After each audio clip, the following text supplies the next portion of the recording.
they found Ngozi that morning, her face was stiff with fear, her mouth open as if she had tried to scream. The bucket she carried to the stream lay beside her, half full of muddy water. No one knew what she saw before she died, but everyone remembered what she said to her mother the night before. Ngozi lived in the quiet village of Umuma, where the sun rose slowly over the red earth, and people believed that words carried power. She was 16, tall, proud, and known for her beauty. But behind that beauty was a sharp tongue. She often mocked her mother, Mama Ifeoma, calling her weak, always crying about one thing or another. Her father had died years ago, and life was hard.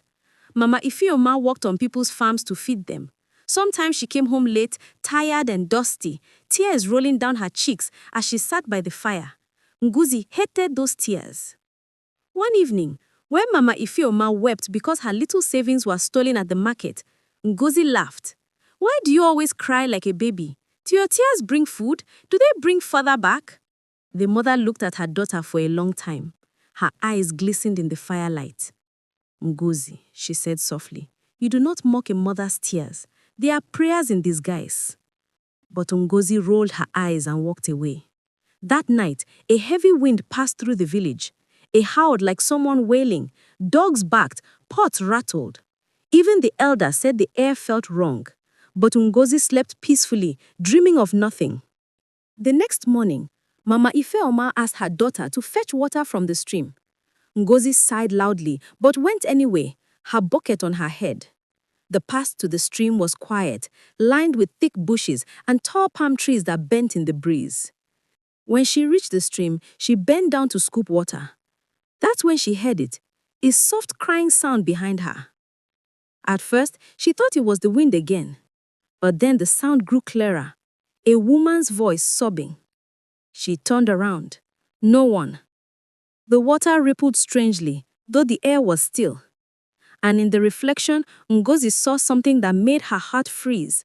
Her mother's face, weeping under the water. "Mama," she whispered.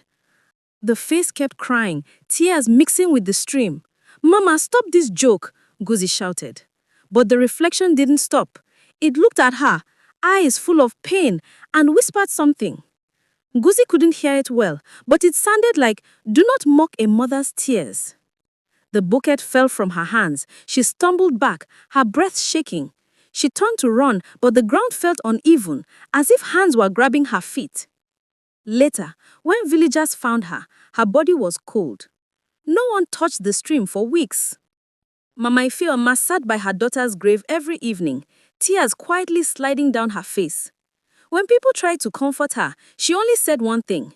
"I warned her, a mother's tears are never just water." Some nights, when the moon shines over Umoma, people say they still hear crying from the stream. No one goes there after dark because everyone in the village remembers Ngozi, the girl who mocked her mother's tears.